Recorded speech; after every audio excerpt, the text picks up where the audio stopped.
Start class.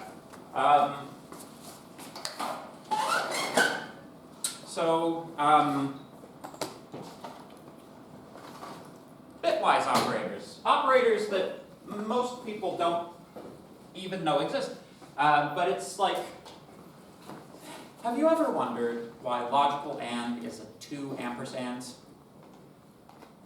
It's because single ampersand is reserved. It's a bitwise operator. So, let's say you have two numbers. I'll use 4-bit numbers for simplicity. If this is A and this is B, then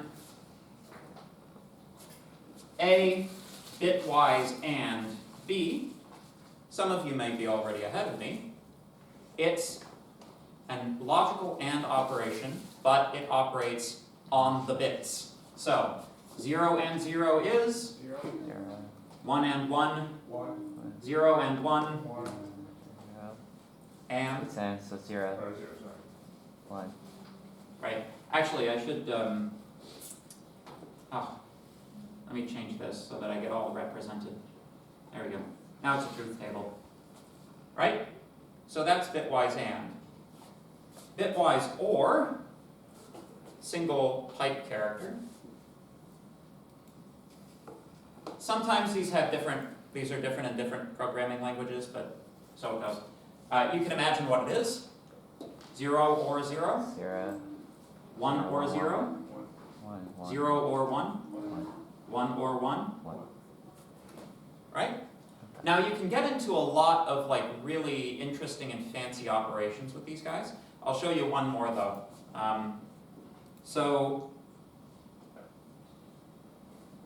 In a lot of languages, this is like the caret, right? The up arrow symbol. This is exclusive OR. So what is it exclusive of? It's exclusive of this case. So bitwise OR is used, it gives you a 0 when the things are the same and a 1 when they're different. So yeah, but you can do interesting things, right? Like you can say, you know, maybe I've got a number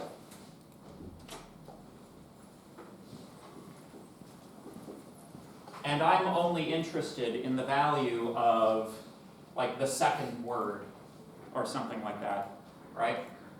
If you say and 0 0 0 0 1 1 1 1 0 0 0 0 0 0 0 0, the answer to that will be 0 0 0 0 0 0 0 0 0 0 0 0 in all cases where it's, you know, and with 0 is always 0.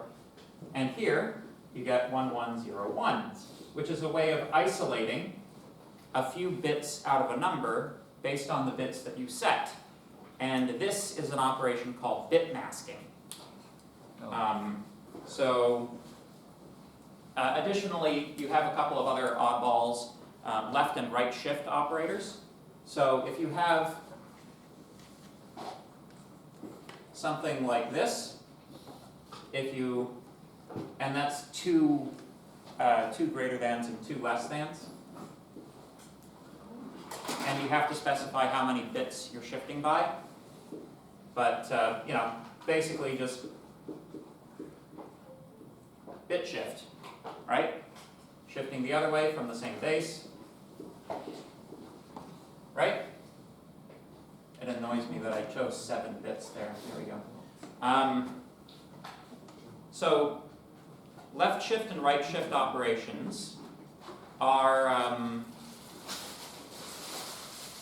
again, when you're doing a lot of like bitwise work, they come in handy, but they do have practical applications as well. What is the base of the binary number system? So shifting over by 1 multiplies or divides by 2. So, left shift is a very fast and efficient divide by 2 operation. You can divide by any base 2. It throws away the remainder, but it is 1 bleeding 1,000% faster than the division operator, which, like, just so you know, about the most expensive operations your CPU can perform are multiplication and division. Because the circuit has to like do back tracing and like looking back and then forward again. So it's It's a- faster to transfer a number to bits and then use that operation? Well, it's a bit too hardware-y for me to get in it too at this point, but let's just say like with addition, like think about the way that we perform addition, or right? If you've got, let's say I've got the number 1,246 plus 3,479, right? You'd only have to make 1 pass, right? You can just add the columns, carry forward, you can do addition. How much more complicated does it become? You can answer me from grade school when that becomes multiplication, right? Because it's not any less complicated for the computer, right? So, you know, for multiplication, you have to like multiply this one, do a line, multiply that one, do a line, or the other way around. You know what you know. You end up with like 4 lines here, and then you have to take the sum of all of those, and you get your answer, right? And you know that's just inherently much more complicated. The way that computer, like the way the CPU does division, is also highly complicated in this fashion. So, and also like throw into this the fact that you are actually working with floating point arithmetic most of the time with this, right? So multiplication and division are expensive operations. When I say expensive, I don't necessarily mean time expensive. Everything occurs in 1 clock cycle. What it's expensive in is power, electricity, my friends. So, you know, it's not anything that you would have to be concerned with at this level, right? But, you know, there are some applications where power consumption is still like a thing that you have to think about with respect to your programs, particularly if you're developing anything for a mobile device, right? Or like if you're writing the software that goes in somebody's Fitbit or something like that, right? Power consumption relates directly to CPU battery life, and so, although you may have the ability to do multiplication and division, It's better not to do so. yeah, you may, if you over rely on it, right? You know, you'll end up having more power consumption than you might otherwise have had, and that's, you know, anyway, that's like Bad. there's a whole like lovely and interesting world of like these very fine like circuit level optimizations that like your general programmer doesn't need to know, and it's kind of becoming lost knowledge, right? Except among like people who like once we're talking about this type of stuff, it's only a couple of steps to programming in assembly code, right? Like people do still program in assembly code, right? You can get jobs programming assembly, right? But it's like, as an overall fraction of the total number of developers out there, it's, you know, it narrows every year. So, you know, to some extent, like a lot of these sort of low-level programming techniques aren't generally well disseminated. And, you know, I always kind of think people would be better programmers if they understood what the CPU was doing. I do think it's pretty interesting because, you know, back in semester 1, we had a lot of talk about binary, the ones and zeros, and how stuff worked at the very base. And as we've gotten further into the semester, we've gotten more into complicated programming languages that kind of post a mask over everything. And stuff like this is like when the mask peels away a little bit, you can start seeing the ones and zeros beneath it again. It's cool. Yeah. Did they ever teach you how signed arithmetic works? That's just a plus and minus for the integers? See, you would think that, right? But it's basically an explanation of how wraparound works, right?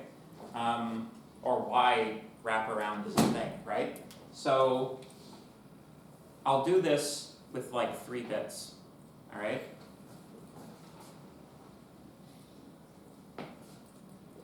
Zero, right? 1, 2, 3. Now, you know, all the way on down to what's the maximum you can represent with 3 numbers? Or with 3 Eight. bits? 7. 7. 7. Oh. 0 to 7, 8 values, but we stop at 7, right? Yeah. So if you want to represent negative numbers, there's a couple of different ways that you can go about it, right? It's not One is to introduce one more bit to keep track of the sign. This is how floating point does it, right? So let's imagine that we add another bit right here, which gives us plus or minus. Okay, here's the problem. What's the value of this? minus 0. 0. Oh, yeah. Assuming that positive is 1, Okay. right? But I should say that, yeah. Positive is equal to 1, negative is equal to 0. Sure. What about this one? I mean, it's supposed to be 0, Negative 0. So this is, if all you do is add a bit on the front that tells you whether it's positive or negative, you end up with a number system in which you have positive and negative 0. And that is problematic. For one thing, how does the equality operator work? Like, comparison. equality comparison is a CPU operation, right? What were you going to say? Comparing bits, like each bit. That's right. Is it the same or not? Positive and negative 0 would Yeah. be equal. Positive and negative 0 wouldn't be equal to each other because equality is a bitwise operation. Bet you didn't know that equality was a bitwise operation, eh? So you've got a number system where, depending on how your math works out, 0 might not be equal to 0, and this seems suboptimal, right? So how do we solve this? Ignore Right. the first bit. So, oh man, I didn't prepare this one. Oh man, oh, come on. So, basically, what we do is we define. I'm gonna swap now to just 3 bits, back to 3 bits, keep it simple.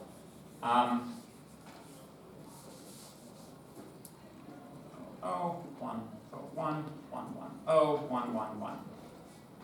So this is what we do, right?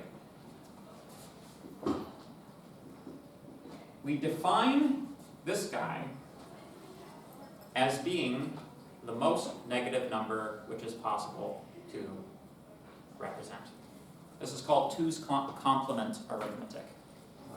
So we have 0, 1, 2, 3, right? Oh no. Oh. Give me a moment, I have to look it up. We actually did 2's complement in semester 1 now. Oh, did you? Yeah.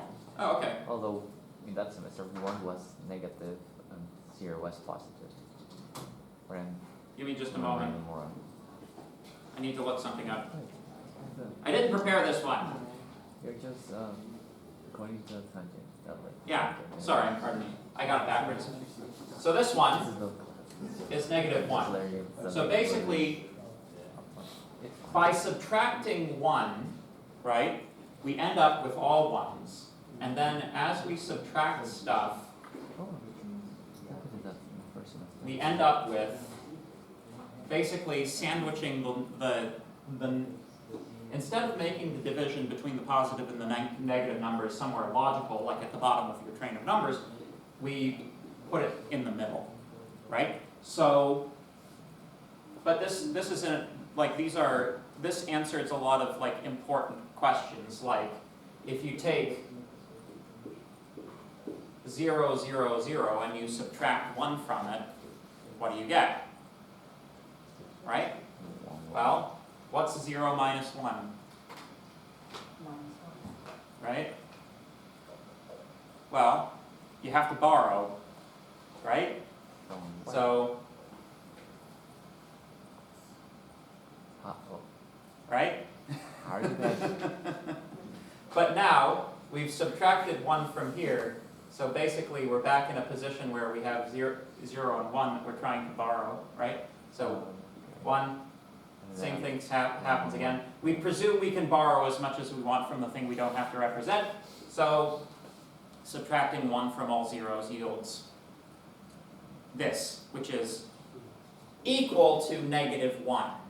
So 0 minus 1 is equal to -1, which is correct. Math is working, right? The tricky bit is if you take the value of 3, right, and then you add 1 to it, you end up with 0, 1, 1, 0, which is, of course, now -4. So this is where you hit your wraparound, right? But, there's kind of no way of doing this without encountering some form of wraparound. Now, a smart CPU will set a flag that overflow or underflow has occurred, but, who checks their CPU flags? A lot of people, I bet you people didn't even know your CPU had flags. So.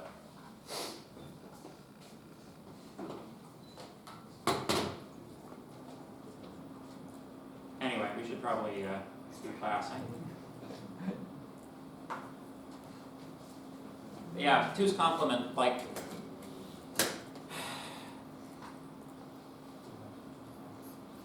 So more does elegant PHP, weapons, like, so more use simple. those symbols for the bitwise?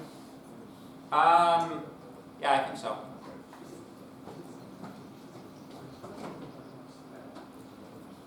Alright, let's see here. So,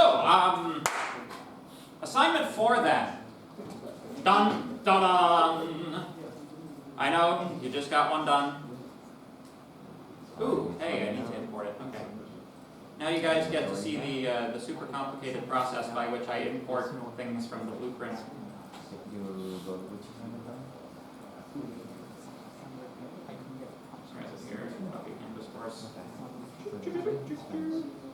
C chart, right? Right over here. There it is. Milestone filter too. Not all content, because that will overwrite the entire shell. Seems well designed. Right? It's trying to figure out how to make it dark. There we go. Yeah. Queued.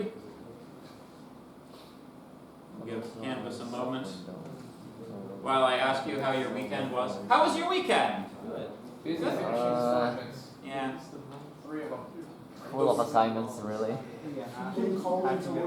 PHP, C Sharp, UI, UX design. I got flu and COVID vaccines at the same time that incapacitated me all the I had my flu shot too. I had it on Saturday morning. So, Sunday was kind of like, but I'm kind of like, I'm feeling peppy again, so.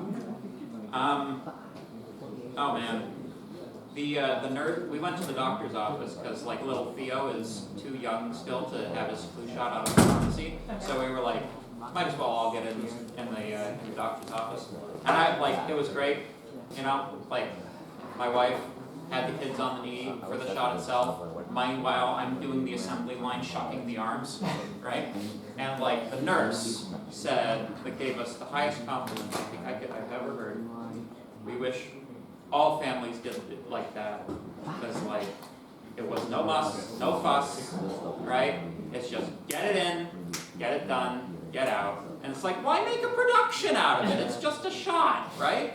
But apparently a lot of parents are like, oh, little Timmy, oh, I know you're about to have a shot, but I have to like mentally prepare you for this torturous thing that's about to happen to you for half an hour while the doctor is standing there. And it's like, no, just hold him, in it goes, done. Slap the Band-Aid on, get on with your day. You know? Like, there's a point at which trying to de-escalate the trauma itself becomes the trauma. Right? It's like, oh no, I have to go to the doctor. Mom's being nice to me. You know? Anyway. I watched the shorts of the cats getting the injections, and they're like, they're either like completely crazy or like the cat's like sucking on like a candy of some kind. Yeah. Well, see, we also just did a smart thing. Like, they don't give out like suckers at the doctor's office anymore, so we brought our own. It's like, here's your shot, here's your sucker. All right. So, assignment 4. So this is like the first time I'm running this, so I'm absolutely welcoming feedback on it, even concurrent with you guys writing it.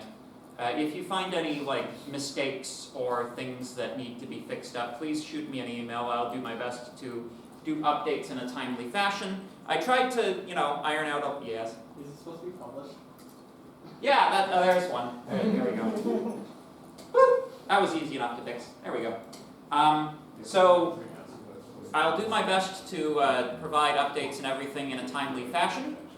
But I tried my best. I'm not guaranteeing it's perfect as it sits. Usually there's like, when you do a new assignment, there's usually a semester where, you're soliciting feedback. But all right, MVC Dungeon Crawler. So this is something of an experiment, all right? I've set this one as an AI level 4.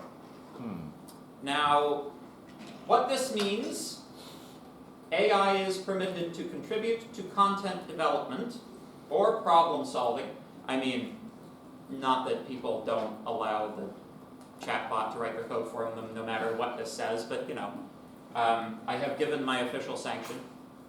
So provides support in areas like research, analysis, or creative output. However, students must critically evaluate and modify the AI-generated content. So, this will be interesting. I know that there are some AI skeptics out there in the audience. There is absolutely no requirement to use AI. I have designed the assignment so that I believe it's perfectly achievable by a diligent student who, with no AI assistance whatsoever. I'm a little curious to see what happens, basically. How people take this, where it goes. Is the AI, gonna be any use to you at all? I might put an addendum on this, leave me a comment. Was AI useful for this or not? Please explain. Maybe 2 points on the rubric or something.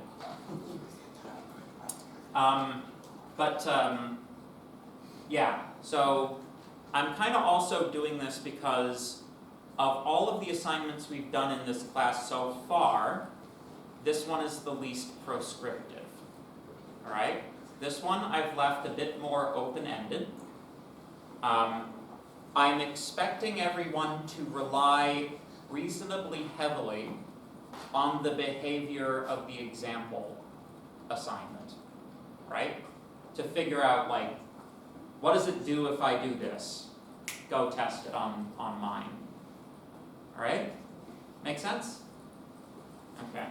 So, yada yada yada, boilerplate. The purpose of this assignment is to create an MVC web application, a dungeon crawling video game featuring Tux the Penguin. I showed this, I showed the example previously. Was everybody there when I did that? Maybe? Everybody seen it? Okay. You know I love showing it off. So, there is starter code. And this is the point at which I see if I've accidentally published the assignment solution.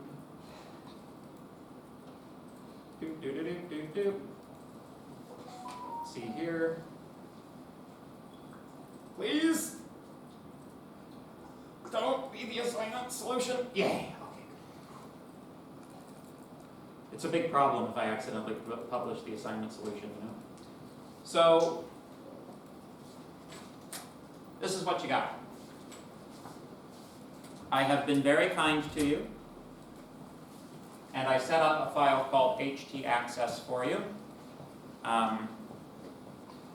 htaccess is a bit of a pain, and I kind of needed it to do more than like we cover typically in class, so you can have that one. Dungeon.sql is all of the data that you need for your database. You need to take this file and import it into your both XAMPP and your CS Unix. This is a database-enabled application. If you do not get your web application hooked up to the database and reading information from the database and your data in the database, there is not much I can give you in terms of marks. It's like, if you can't connect to the database, it's pretty much the same thing as a syntax, like submitting me something with a syntax error. You know, like, there's nothing I can really do for you at that point, right? You must get the database connection working. Aside from that, there's me.php, index and model. This will be the controller, this will be the model for your MVC architecture. The two view files have been given to you.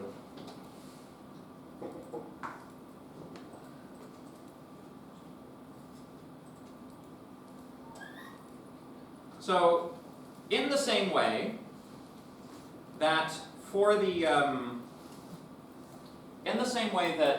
other assignments you were given the front-end code, here you are also being given the front-end stuff, all right? What you need to do is you need to find where PHP is occurring and provide the values it's looking for.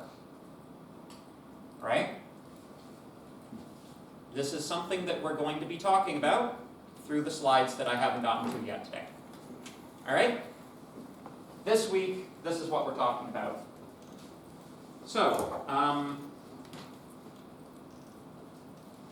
I've tried to keep like the amount of code that's necessary to like an absolute minimum.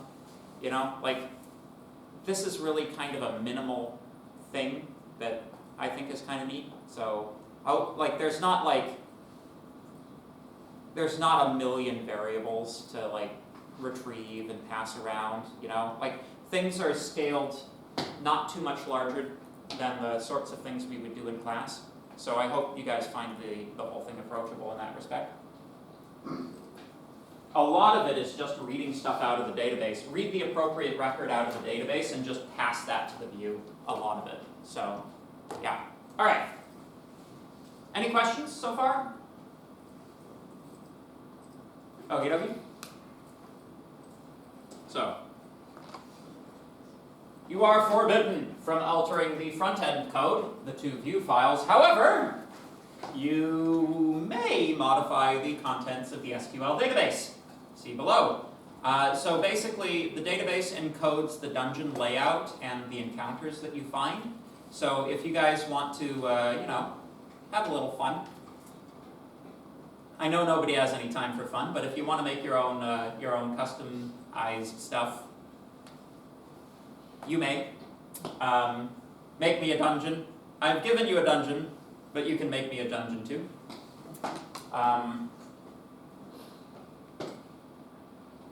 Your code must work with the starter code with yes, okay. Document, yes. Working demo example, yes, here it is. Okay, one alteration to the to the view file, which I will accept, is if you can get like the music file in there working. I didn't have time to get it working, so.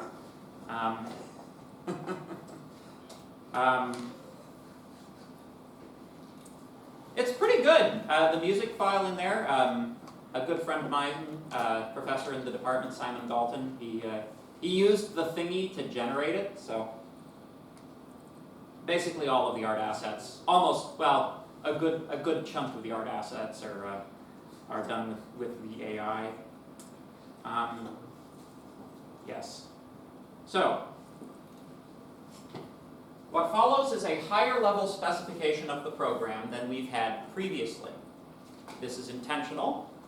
You are expected to create an MVC architecture in the manner discussed in class. Like, this document is not going to lead you through the process of making an MVC architecture. You are expected to learn that in class and apply it here, because in theory that's how assignments are supposed to work. The design is more up to you than it has typically been so far. You will, broadly speaking, be evaluated on two things. Number one, how well are you following the architectural rules of MVC architecture? Number two, when given specific inputs, does your web application produce the desired outputs? So, basically, number one, it must behave like the example program. Number two, you must design the architecture correctly. But you have a certain degree of latitude within those two rules to do it the way that you think it should best be done. Okay? I'll tell you that my instructor's solution is about 200 lines of code. And a fair amount of that is like switch cases. So, like, you know what? I don't think there is a loop in this whole thing. I don't think there's one loop in this whole application. So it's all if statements. If statements and function definitions. And a couple of switch cases. Okay? So, yes, I haven't done the rubric yet. I'm going to do that this week. So, general description. The program is a video game, such as it is, in the style of dungeon-crawling PC games from ancient times, the 80s and 90s. The game is a first-person view of a labyrinth-like series of rooms where monsters and other things inhabit some of the rooms. This application calls these encounters. The object of the game is to navigate the maze and find the treasure chest, which is itself an encounter. So, when you enter, and you have Tux right here, Tux is an encounter in the encounters table. I apologize for like how dank the dungeon is. It's an artifact of like how it appears on a projector. If you pull it up on your own computers, it'll be a lot more obvious where the doors are. But if you turn left and right, you can see that. Hopefully, you can kind of like orient yourself that like you're in a sort of a T-shaped room facing the north, where the sort of middle point of the T is in this room, right? So, what? The dragon. Oh, you found the dragon? Very The good. big one. Yeah. Read the description, it's hilarious. Didn't think I'd get rickrolled this year. No? Well, you didn't count on me, did you? Just so you know, What's the dragon's name? I mean, we know what the dragon's name is. So it was actually like kind of like a non-trivial amount of fiddling to get the Rickroll in there and like the dancing skeleton gif. Because like basically what I didn't realize, what I didn't realize is like I was gating file accesses by file extension in my htaccess file, and I forgot that I was doing that, so I was like, why isn't my GIF loading? It's like, because I didn't tell it to allow GIFs, that's why. But yeah, so, yes. So all of the stuff that appears in a room is an encounter in the encounters table in the SQL database. Yes, the game's data is stored in an SQL server, which your PHP script can communicate with via the PDO object. Submissions not using the PDO object will be graded 0. So it's kind of interesting, like you could easily, because everything's been done in a database, you could very easily like open this up as like a user created level kind of thing, but that's for a different assignment. Or perhaps your capstone. So, while playing the game, the player may take one of 3 actions: turn right, turn left, or go forward. The game keeps track of the player's orientation, which is always either north, south, east, or west. Orientation is given to you right there. Oh, and by the way, highly recommend, while you're working on the development, take the contents of your session and all of your incoming stuff and echo it, like JSON encode and echo it so that it appears at the top. Very, very helpful. Just make sure you delete it when you're finished for the final version, right? So, yes.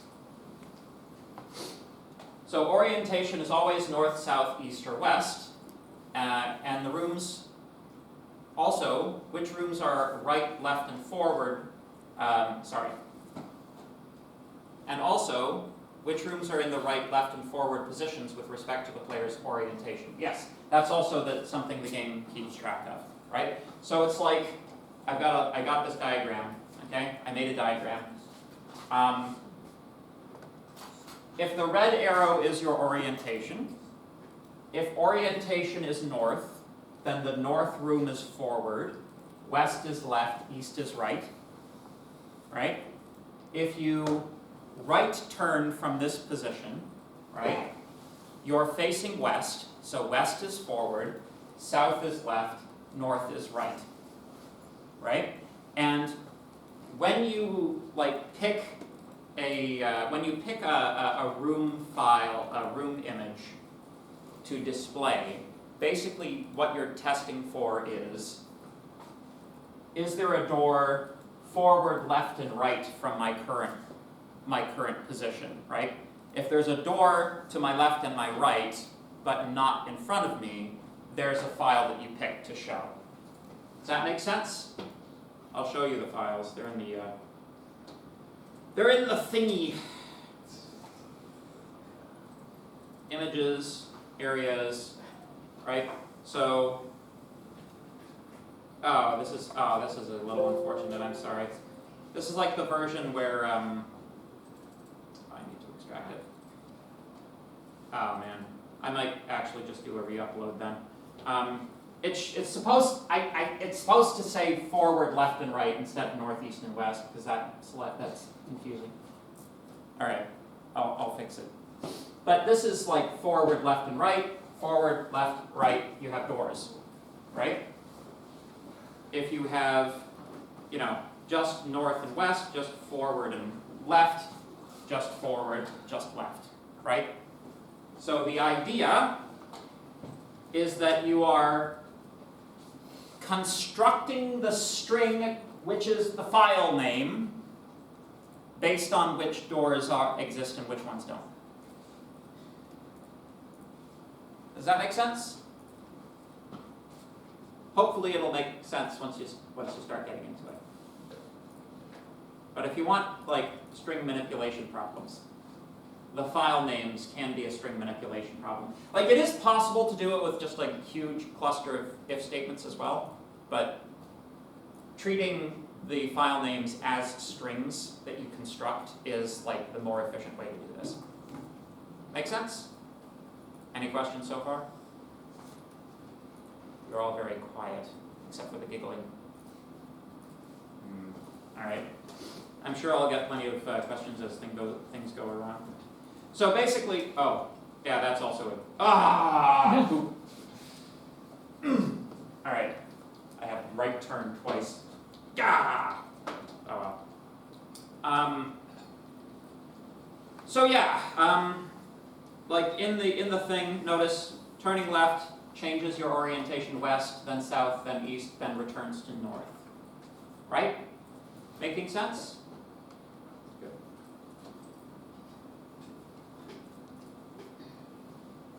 If there is no room for a particular direction, which is represented in the database as a null value, then this direction is a wall, otherwise it's a door. Included in the distribution file is the folder images / I see I've got it as root image areas. Oops. This folder contains one image for every possible combination of doors and walls. Part of what your game must do is select the image file corresponding to the view of the room the player would see, given where the doors and walls are located with respect to the player's location and orientation. This is probably the most challenging part of the assignment programmatically.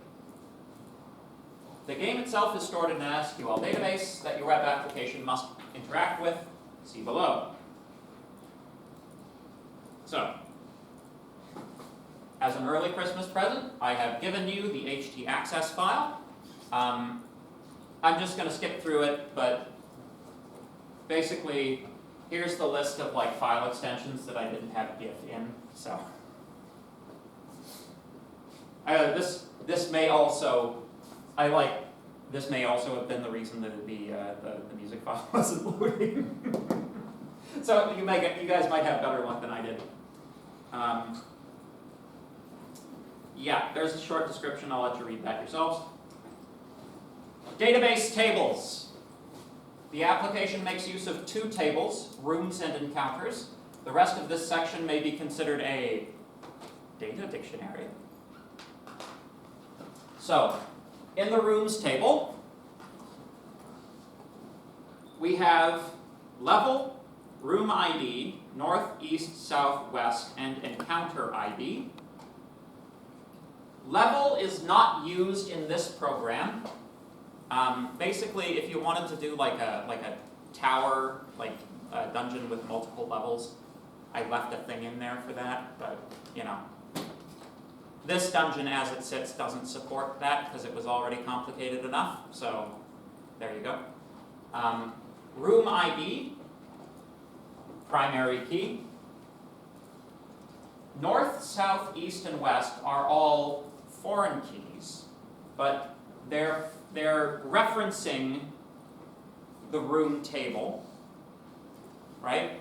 So basically, north, south, east, and west are the ID of the room to the north, south, east, and west.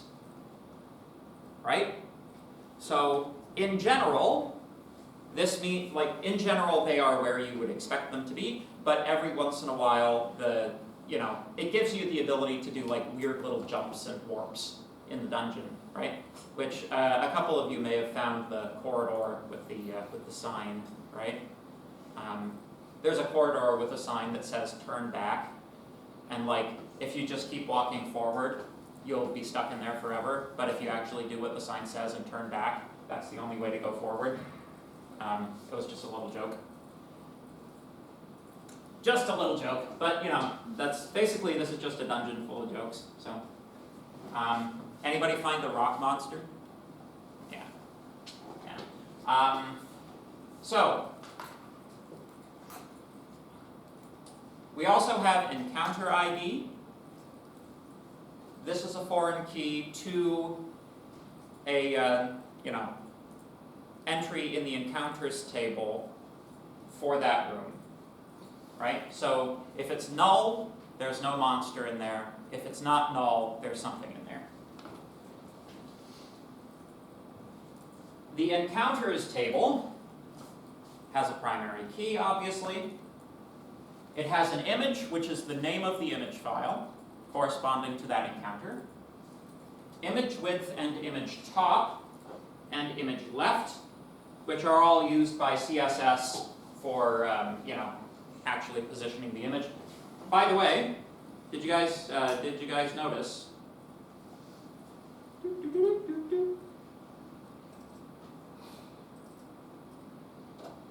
Did you notice that when I'm doing the PHP insertion,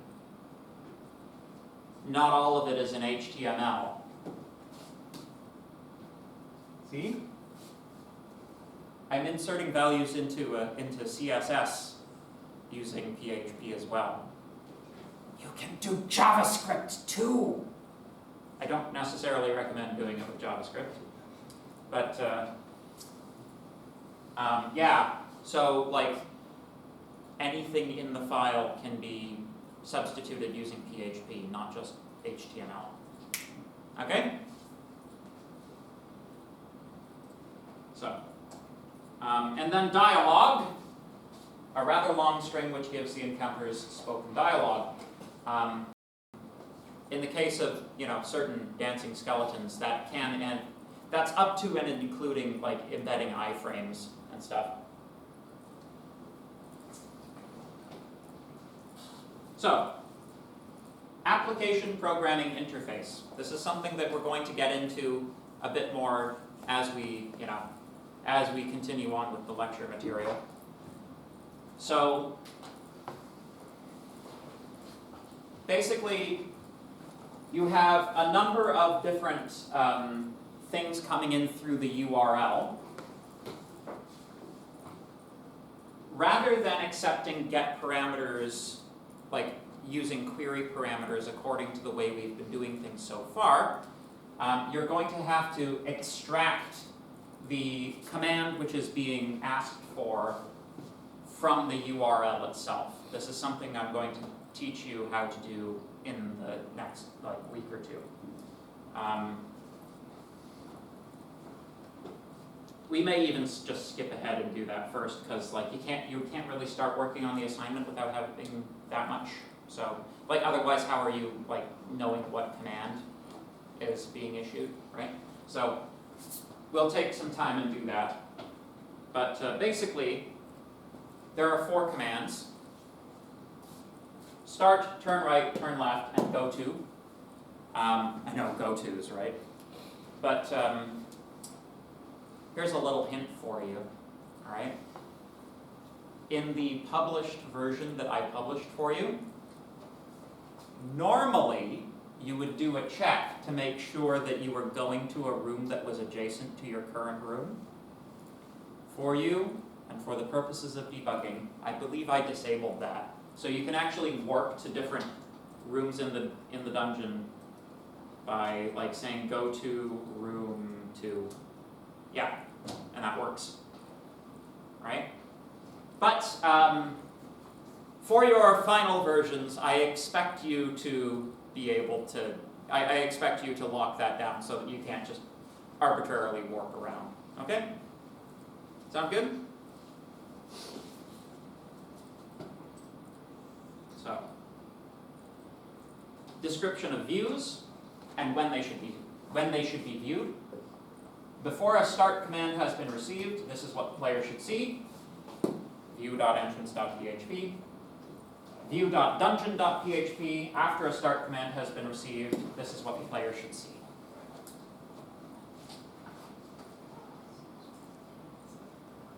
So, the template array is an associative array which passes values from the model into the views through the controller. So the template array is the actual physical data structure that those values get stored in. You'll have, in the views, you'll have seen $sign TPL. TPL stands for template, right? So these are all of the values that the views are expecting. Basically, from your perspective, as programmers in this assignment, if you have satisfied each one of these, and they get the right values at the right time, you're done. All right? This is your checklist. All right?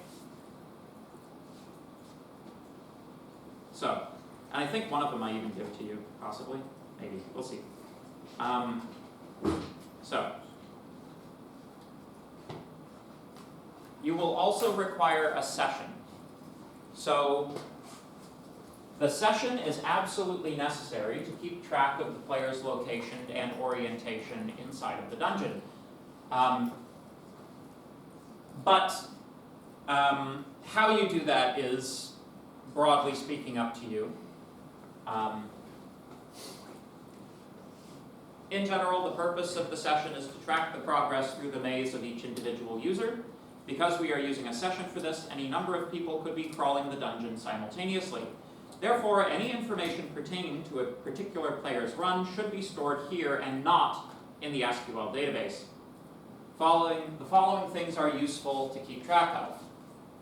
Whether the user has started the game or not, what is the ID value of the room in the dungeon that the user currently occupies, what is the player's current orientation, north, south, east, or west. Any questions so far? Pause for questions.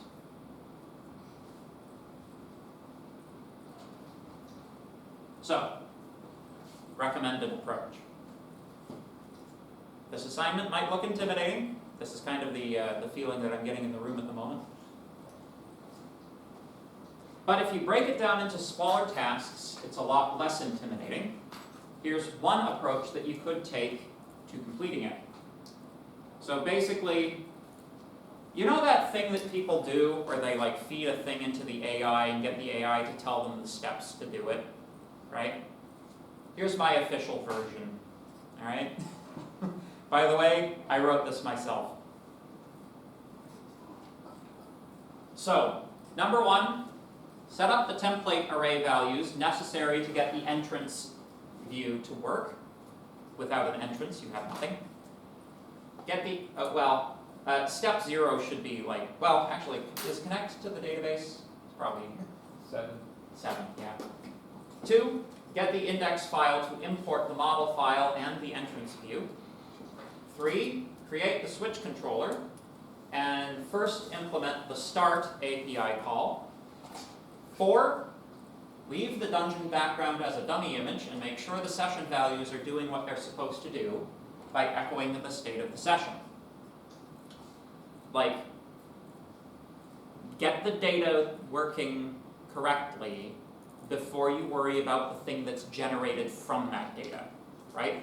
Steps and phases, right? The image, getting the right image is a thing you do after you get the thing like rotating according to the correct orientation, right? Not to mention we haven't even connected to the database yet. You can now get left and right turning to modify your orientation in the session. A prototype version of GoTo which doesn't check for room adjacency could now be implemented and fleshed out later.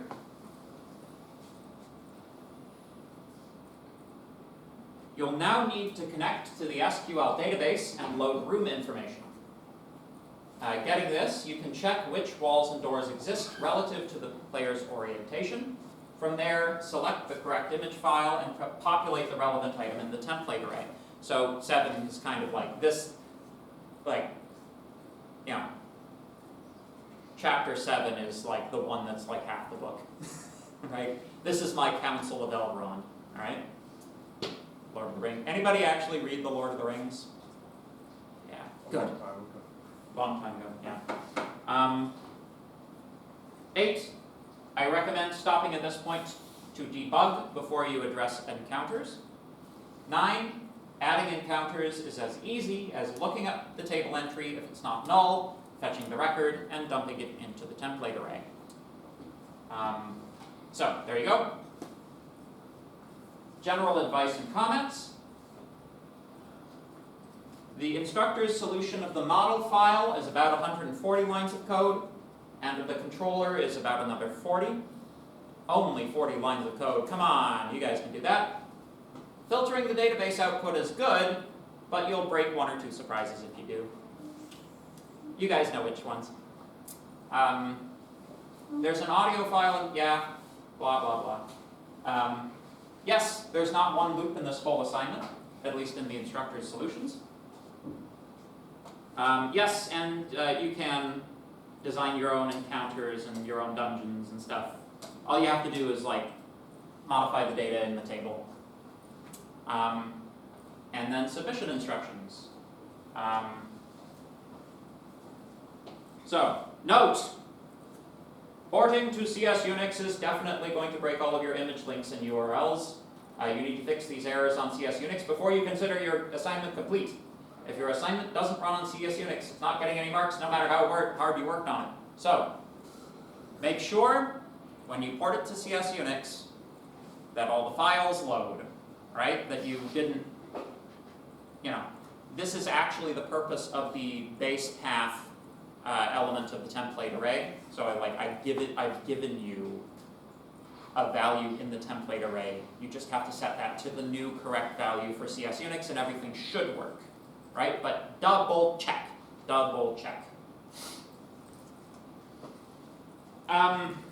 Yes, good, yes, good, yes. Any questions? Yes. It says it's a first assignment right there. Where? What? Like right up top of the screen right there, in the middle. It says because this is the first assignment. You have that defaulted in all of the assignments, by the way. Yeah. I only just noticed it yesterday. So assignment 3 had in the CS Unix link A2 instead of A3. Yeah, that's right.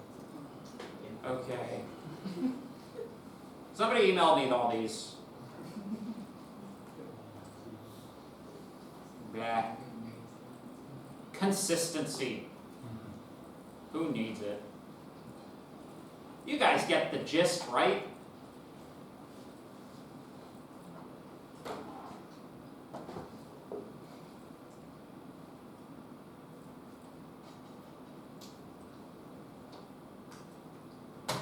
Yay!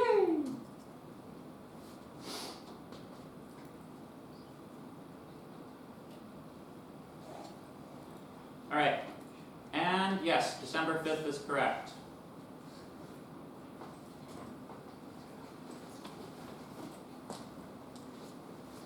So this is due the last day of class. I recommend working on it before the last day of class. Remind yourselves that it's a due date. It's, where's my marker? All right. It's a due date, not a due date.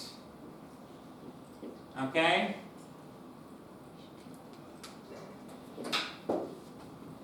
Alright. Okay,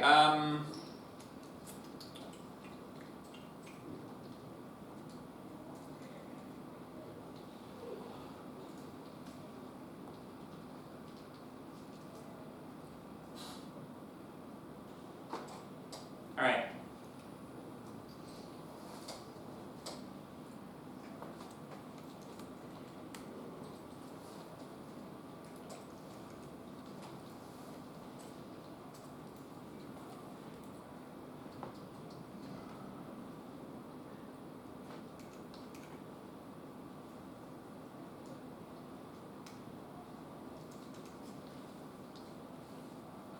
Alright.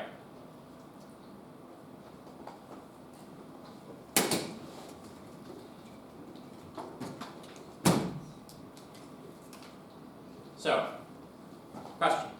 Lesson plan is supposed to be published. Which one? Week 11 lesson plan is published. Oh, is it?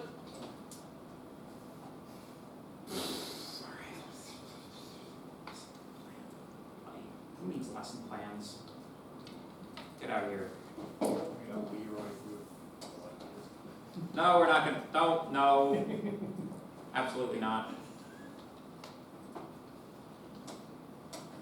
You know me though, I do my things in my ways. I don't need no stinking plan to tell me when I should be covering stuff. I always remember to cover everything before the test, right? You vibe teach. So, no, I don't vibe teach. Although I kind of actually do, now that I think about it. So, there is an extent to which, like, your mark on an assignment is inversely proportional to how angry I am at you for having submitted it while I'm grading it. So, yeah. It's something I'm trying to work through. So, just to refresh our brains, MVC design patterns. Recall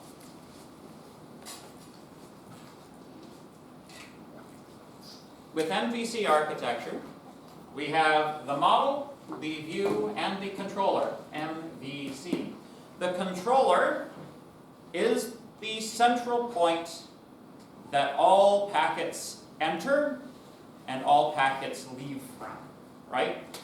Your interface to the user / internet / outside world is the controller. The controller is responsible for selecting the appropriate functions in the model based on the requests from the client. So client gives a request, controller's like, yeah, I need to look up this, I need to look up this, I need to look up that. It tells the model what needs to be looked up. The model's like, no, that wasn't a valid login, you ignoramus. And so, the model, having set ignoramus equal to true, sends that to the view, and the view then says, then displays passive-aggressive login failure.html. So the model checks with data sources, database, session, files on the server. Those are the ones we've covered. Reports status back to the controller. The controller then selects an appropriate view based on what the model said, and takes data from the model, inserts that into the view, populates the view with data. Sound good? Quick review of MVC. So, design patterns derive their value from doing things in a specific, particular way, and only in that way. If we start having the view do things that only the model should do, for example, calculations or database access, we have broken the pattern. This is what you're being marked on assignment 4 for, right? If a developer needs to fix that calculation, they would be even more confused if no pattern was used. They'd be checking the model for bug, but not find it, right? So, in a sense, it's a worse sin using MVC and then not using it for particular things. Because if you're using MVC, it's like, I expect this to happen in the model, but some person has put a database access into the view for some reason. I can't find it, I can't debug it. What's the problem with this code? I can't find it, right? Remember that these are often different people working on a team, right? So, as a result, the descriptions for how to implement MVC in these slides are more than guidelines. They are actually quite strict requirements. Any deviation from these requirements, even slightly, is breaking the pattern, i.e., marks will be deducted. You must follow the pattern. So, let us discuss the template array. The template array. The template array is the way that we pass information from the controller and the model to the view. The template array is how the controller will communicate with the view. The controller is responsible for setting the values of the template array. The template array is an associative array of keys and values. The controller might call these model functions, functions to help do this. So the controller creates the template array, populates it with values. Those values may come from the model. The view file will only read from the template array. The view file is not permitted to set values in the template array, only to read them. Okay? So, the template array answers the question, how do I get my data from my database, through my controller, and into the view? You dump it into a big array, basically, and you give that array a special name. It's a little bit like a superglobal, except like we have defined, like it's not like one of the pre-built PHP superglobals, like we've kind of invented a superglobal for our purposes, but otherwise it operates in a very similar way. When you're working on assignment 4, the template array is another one of those things. I highly recommend JSON encoding and echoing as you're going through and doing things to make sure that the values are being updated appropriately. This is kind of the purpose of it, actually, right? To have one spot where if you just view the contents of the template array, you can see all of the data that's being passed into the view. Make sense? So far so good? Any questions?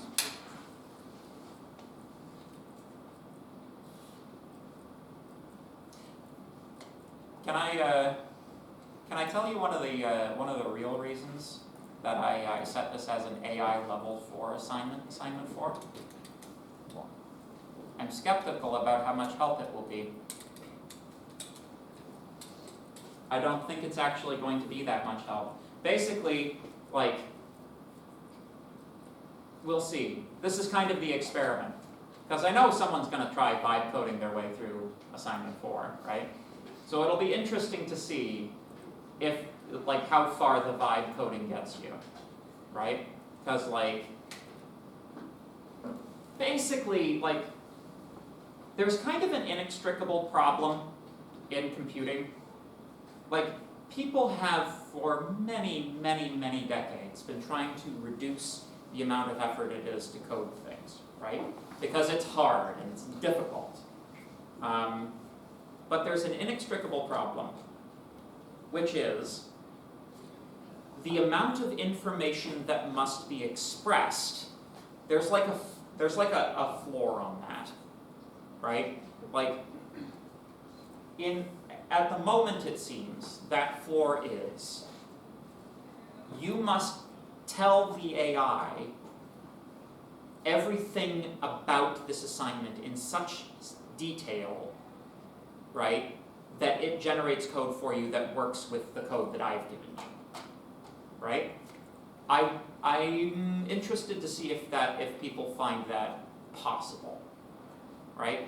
One thing that I've sort of been seeing around the edges is that the AI is, you know, not completely terrible when it's just generating you like some standalone thing, right? But it has a lot of difficulty trying to integrate its code with any existing code. So we'll see. This is one where you have to integrate with existing code, so we'll see how well it manages it. I'm curious to see. But I'm also a little skeptical that the assignment will not be trivial with the addition of artificial intelligence. So if anybody finds the assignment trivial, I'll be very interested to hear that. Anyway, so here is an example of a template array. It's a little bit small. So,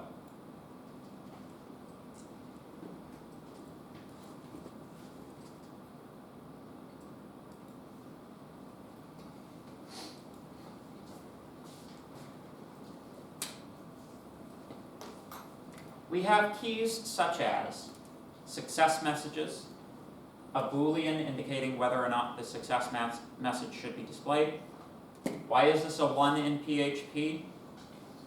Correct. Yeah, what happens with Boolean true if you try to JSON encode it?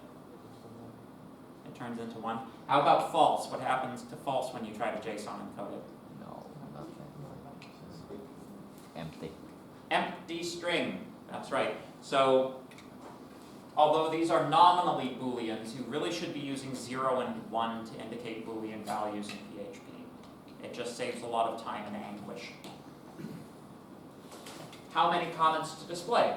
2. The comments themselves, right? So comments is itself an array. In fact, it's an array of arrays. Each comment contains a key, a message, a date, an email, a name, and an ID number. Right? So we've got a regular array containing associative arrays, each containing all of the information for the comment. Right? But you can see that like what we're actually dealing with here is a JSON structure, not completely dissimilar to the JSON structures you used in assignment 2. You have a question? Why are none of the data types like integer? Like how many is a string?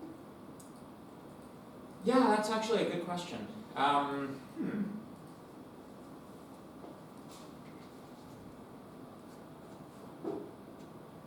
Because like at that point, like what's even the purpose of saying Boolean, right? Wait, maybe it doesn't finish. Okay, I was getting worried there like weren't integers allowed. No, integers are allowed. Okay. They're definitely allowed, yeah. Numbers are banned. Yeah, no, it's, no, we have the chaotic evil answer to that question. No, it's just because it's 2, that it's a string. No.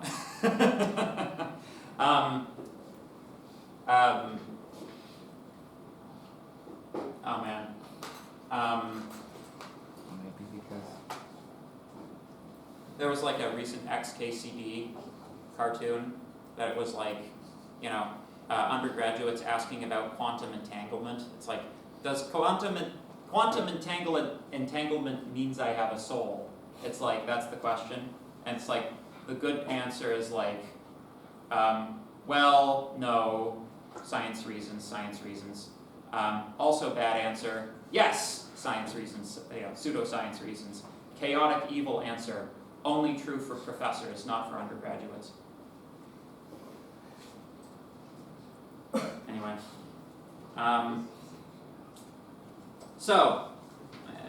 This one. There we go.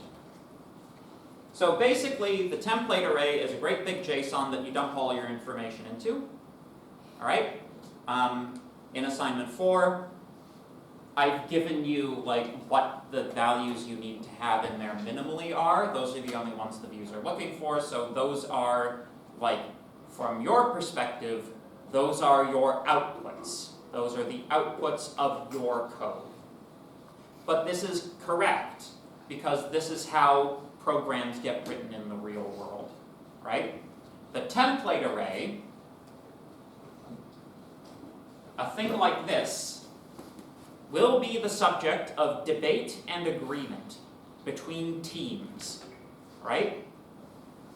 The model team is only interested in like producing the information out of the database. The controller team is interested in taking that information and producing this. The front end people are interested in taking this and producing views from it. But the contents of this itself, this is an agreement between the front end people and the back end people, right? You will have meetings over this, you know? It will be a thing in a meeting that this should be an array containing associative arrays, and that's how we're going to do our comments, right? So, and it probably because that's like close to how it's stored in the database, right? So, views. Views are made up of HTML, CSS, and some very specific types of PHP instructions. View PHP code should never echo out HTML and CSS code. You know, all this time, the whole time I've been like brandishing one of these, I've never actually hit myself in the face until today. So there you go. Well, good thing you didn't hit yourself with a plasma end. That's right. We could be going to the hospital right now. So, View PHP code should never echo out HTML, CSS code. So we want to separate the structure out from the data, right? So you know how we've got in PHP these neat little things where we can say question mark PHP or actually, sorry, question mark equals, you know, var, close like that. That little thing where we can drop in a value, a PHP value.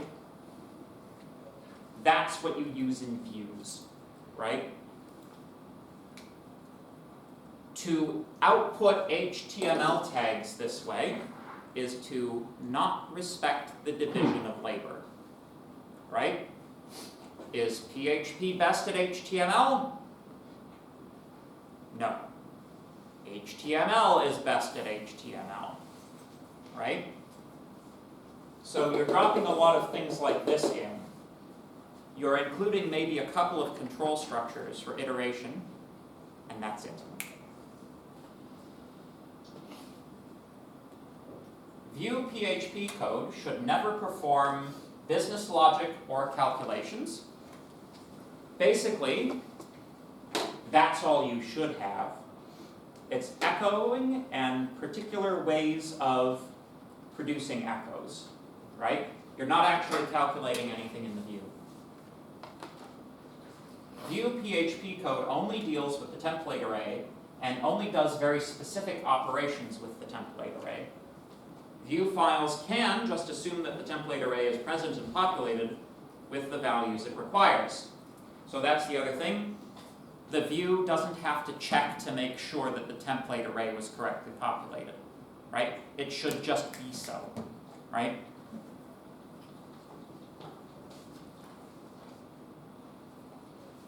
So, there are three three allowed actions. Number one, accessing template variables. 2, template switches. And 3, template loops. Template variables are just this, right? Except, of course, you're pulling it from the template array. PHP and echo here can be abbreviated as the equals sign. It's a little bit shorter.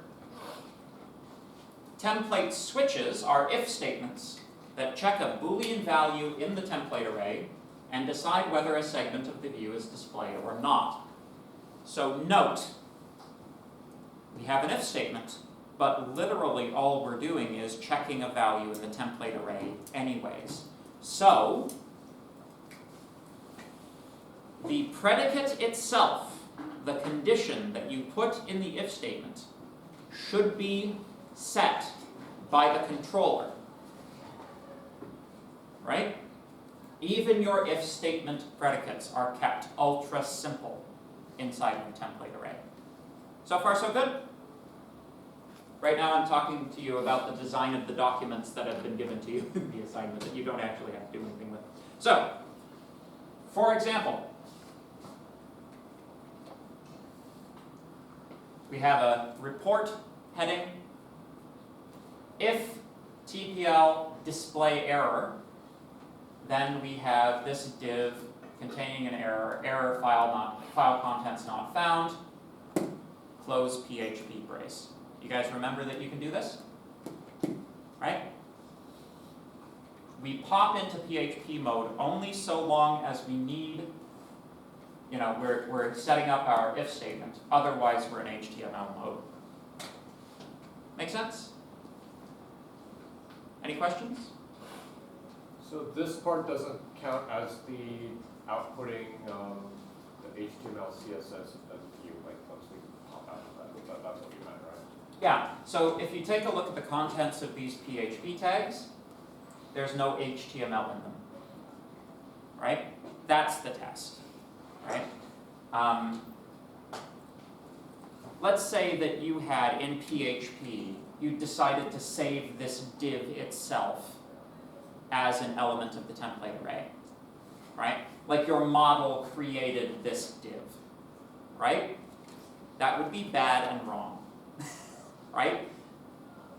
First of all, the model is not concerned with how things are viewed. The model is only concerned with retrieving the data. So, for the model to create a div is contrary to MVC architecture, right? To make this div you have to make decisions about how the thing is supposed to be viewed. Though all of those decisions should be left to the view itself, not made by the model. Does that make sense? It's a separation of concerns thing. Did you have a question? I was just gonna say that I'm really glad we don't have to make a view, because while the syntax does make sense, it is extremely cursed. It is quite cursed. A lot of frameworks have different ways of doing this, but unfortunately, like, a lot of the ways of doing this, like, boil down to slightly more compact ways of doing this, Yeah. right? Like, I'll show you mustaches.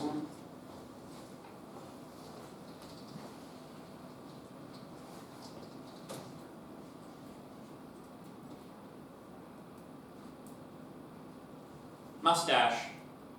Let's see here. Available in PHP. Second line middle. Oh. I see, I thought it was going alphabetically. Might be the same Well, thing. it's logicless, so. Yeah. So, with mustaches, that's how they've abbreviated it, right? Not that much better. Not that much A better, little bit yeah. cleaner. Right. Cleaner, but you're kind of like, there's a certain inextricable complexity of what you're trying to do. At least like with respect to dropping stuff in like this. So I think, although I've never actually used React, but I believe React is like a different way of doing this, yeah? So we use JSX. So with JSX, it's JavaScript XML. Mm-hmm. So there's like, for example, in JavaScript, the word class is reserved. So when you're doing HTML classes, you have to do class name, Mm. styling, and we also have mustaches as well. Yeah. Yeah, so even in React, you're kind of not able to get away from this? Yeah, okay. This is what you got. Sorry, folks. Until someone comes up with a better way of doing this, this is the way we're doing things. So, yes. Additionally, we have template loops. So template loops, essentially if you have an array or other similar data structure in your template array, think the comments, right, in the previous example. If you wanted to generate, like, let's just say a basic HTML table to contain that information, right? Creating each of the rows one at a time from each of the entries in that template array would require a loop. Would in fact require a template loop. So, if we consider this example, we are taking a data array from the TPL as data, we are looping over it, and we are dropping the data in as list items inside of an unordered list. So basically, once this runs, we get one bullet point for each element of the data array. Is that list element incorrect that we Oh, yeah, it is. Oh, there's a missing L. Yeah. You know what I mean. Random italicized. Yeah. Yeah, it's list item and italicization. Yeah. So yeah, you can do it with loops too. Generally speaking, we try to keep, like, we don't want a large number of different types of loops either. We particularly don't want the for loop where you declare the variable, etc., etc. We want to use for each loops. If the data has not been designed in the template array that it works with this thing, you need to go back and redesign the template array. Make sense?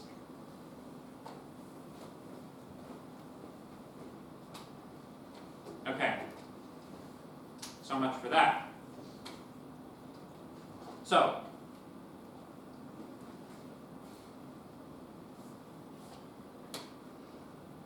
actions.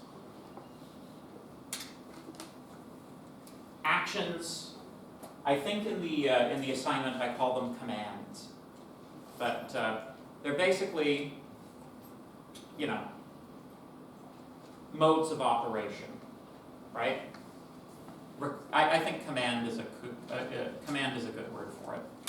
So, actions are what the app can do based on user actions, such as clicking links or submitting forms. For example, create, delete, update, sort, etc. Like CRUD operations map to actions, right? Actions are set up in the view file using the URL parameter with the key act to set different values, create, delete, etc. Actions are then received by the controller as URL parameters. So, well, this is how this one works. For your assignment, I'm going to request you to read the routing, which is another process that is not this process. Okay? This is one way you can do it, but there are better ways of doing it that don't require reading get parameters. So, the view file can have links for various actions. For example, if I have a link to delete something, I can set action equal to delete, right? Or update, maybe there's some additional information that's required. Like, if you say, let's say you have a table of data and you're deleting one entry in the table of data, right? If you just say delete, the question the server should immediately ask is, delete what? What am I deleting? What do you mean, delete? I don't know what delete means. I can delete things out of a table, but you haven't told me what thing in the table you want deleted. You just said, delete something. It's like, you want me to randomly pick what I delete? Hint, you never wanted to delete randomly.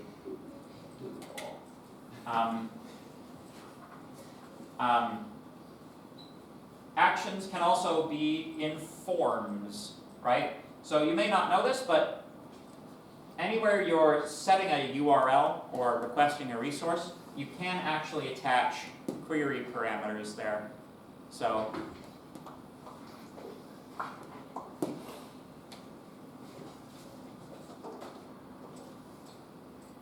and I'll show you how in assignment 4, let me show you.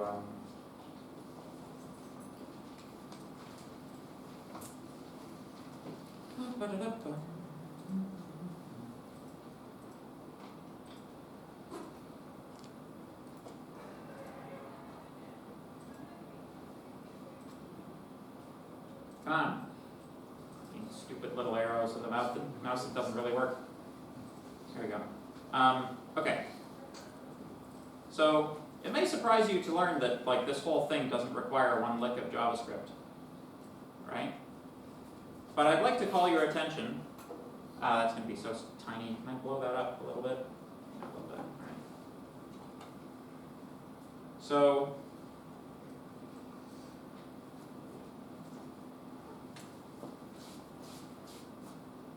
there's just a little bit of JavaScript.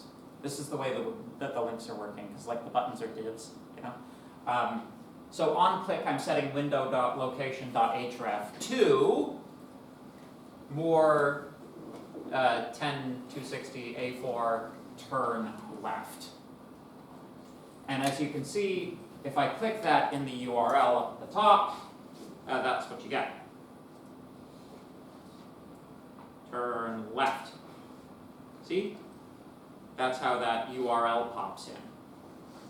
So it is possible to do query parameters in the same way, but in the assignment, I'm just going to teach you to pull these values directly. Okay? That's for a bit later. Although, I did say that I should get to that, because like, that will allow you to start working on it. Does anybody intend to start working on this before Wednesday? Okay, all right.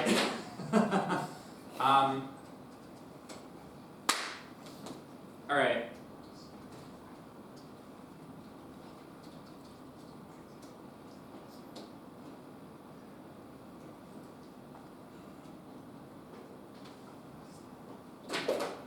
The URL is accessible from the server superglobal, right?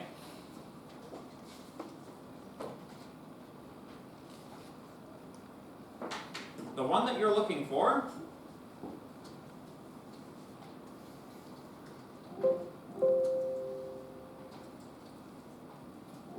is this one, request URI. So I'll give you the quick version. We'll do an example in XAMPP out of future date. But basically, server at request URI will yield it will yield the route, right? So in my case, for this guy, right?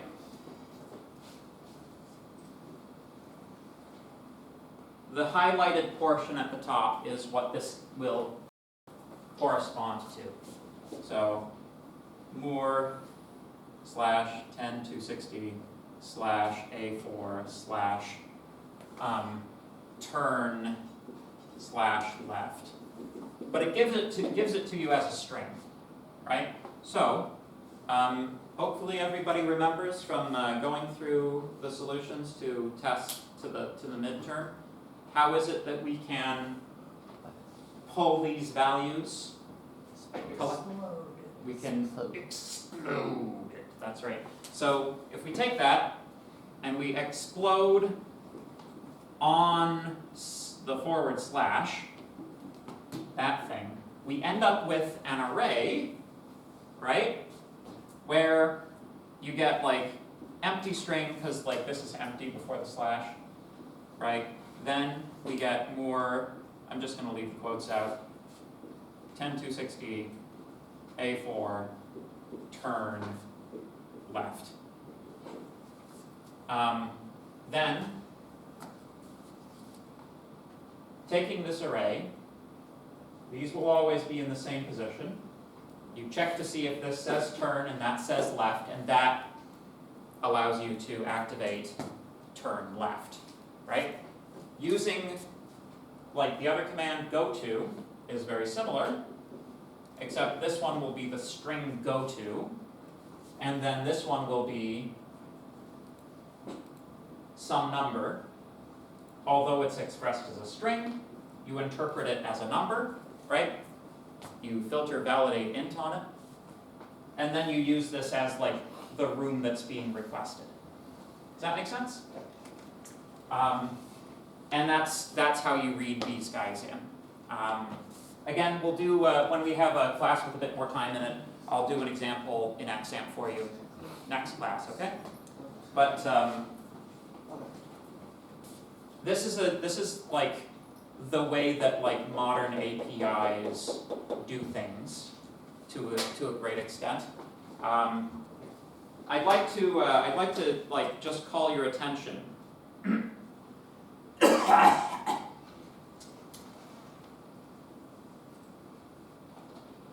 So I'd just like to call your attention to the URL in Canvas.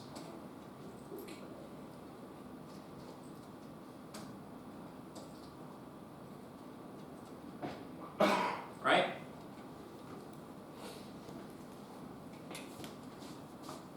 mycanvas.mohawkcollege.ca/121,476.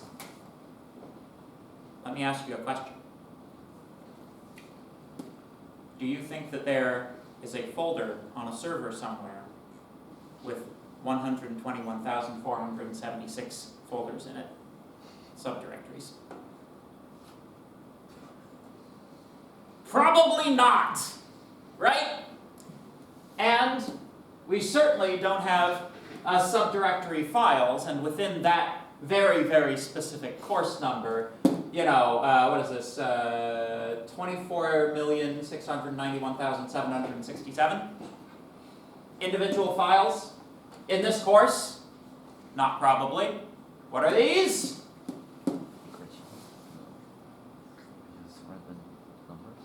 They're primary keys in a database somewhere. Right?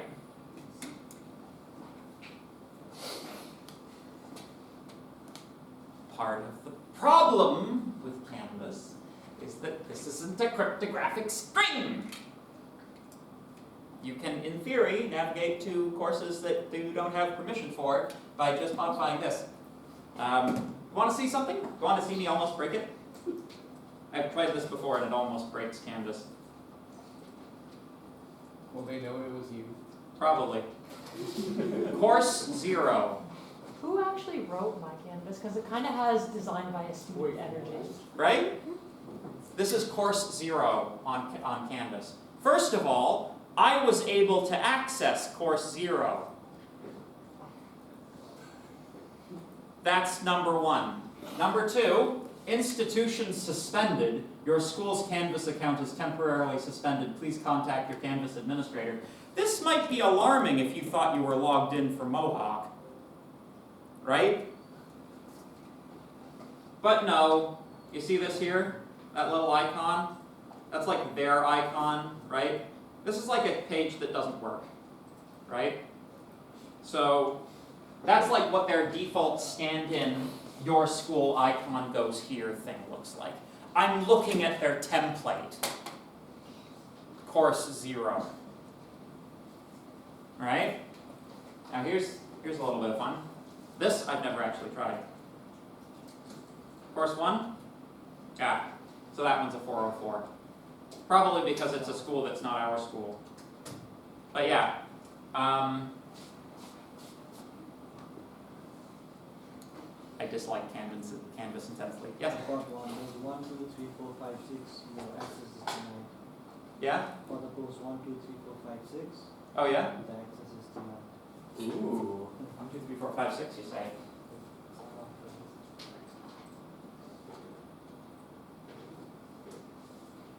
Ooh. What class is that? Math? I mean, it does kind of have like, you know, rolling your face on the keyboard energy, doesn't it? SQL injected. Yeah. Well, see, that's the thing, is like these things, like if you don't filter this, right? Oh.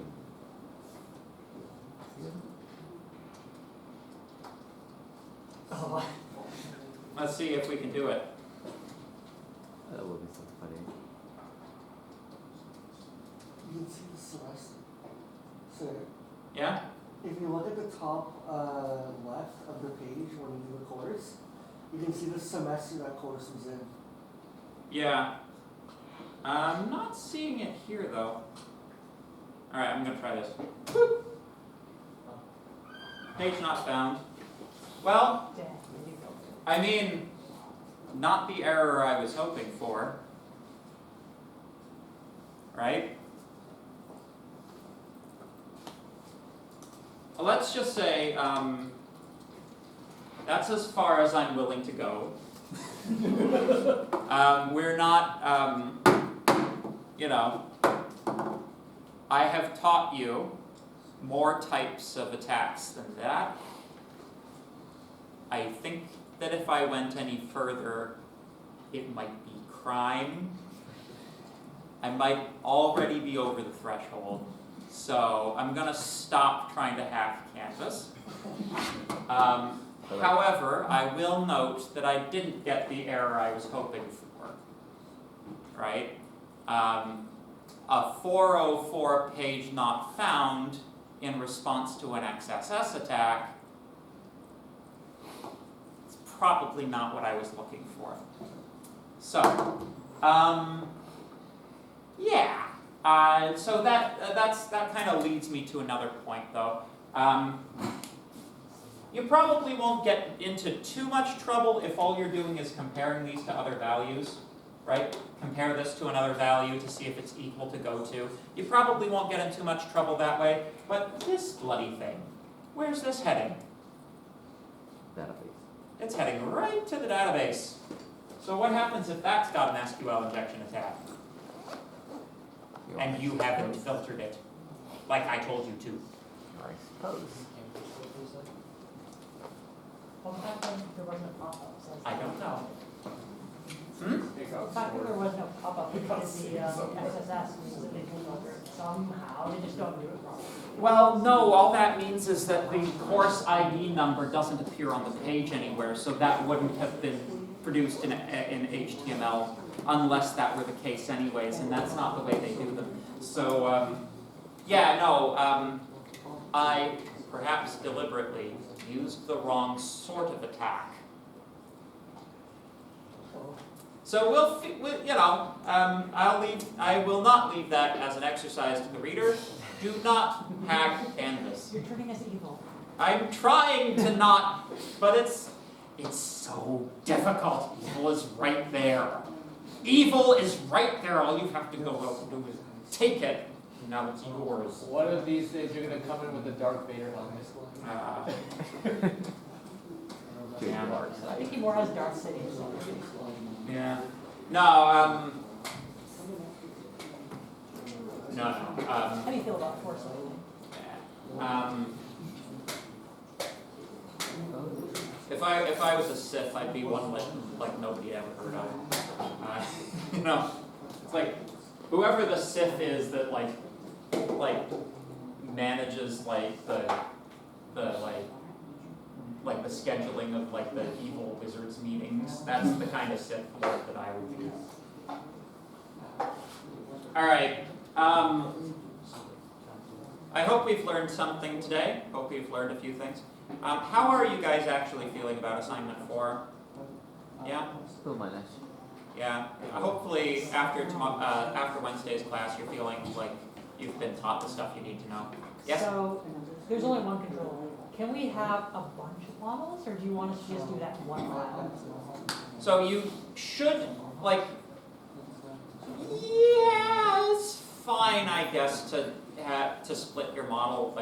Like this is the sort of thing that a real application does, is like group model functions into their own model files, right? But for our purposes, the thing isn't complicated enough to really necessitate doing that. Okay.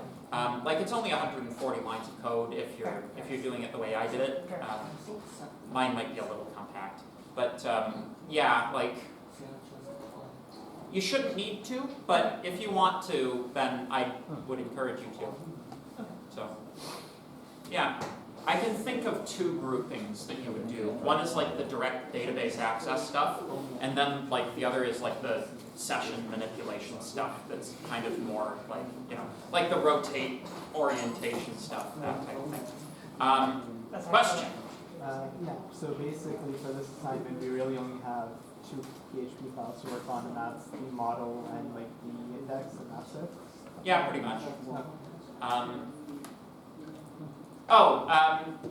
If you want, you can take your connection code and put it in its own little file. Could we change the dialogue table? Oh yeah, go for it. Have fun. This is one of those things where I really wish this was the only class I was doing, so I actually want to dedicate a lot of time to this. This is so cool. That was kind of what I was hoping someone would say. Just so you know, there's no restriction or upper limit on how big the dungeon is. The only thing is to modify the starting cell. The starting cell is cell 22. And if you want to modify the starting cell, you have to go into the entrance view and modify it. It's not too hard to do, but it's in there. But And you have provisions for us to add multiple floors. it's in there, but you'd have to do a little bit of work. It increases the complexity, but like not beyond what I would consider achievable for a motivated student. This is the way that I would suggest doing it. You'll have to like put some custom links in your description that create that makes an additional like 2 additional commands would get you there, like ascend and descend, and then like tell the thing what the room they're going to on the next floor is. And if you do that, then you can even do like things in a Zelda dungeon where you're popping up over here, going down over there, you know. But yeah, have fun with it. The whole point was to have fun. Class is dismissed. Thank you very much. Have a good one. Were you supposed to be able to do something after finding that treasure? No. Oh.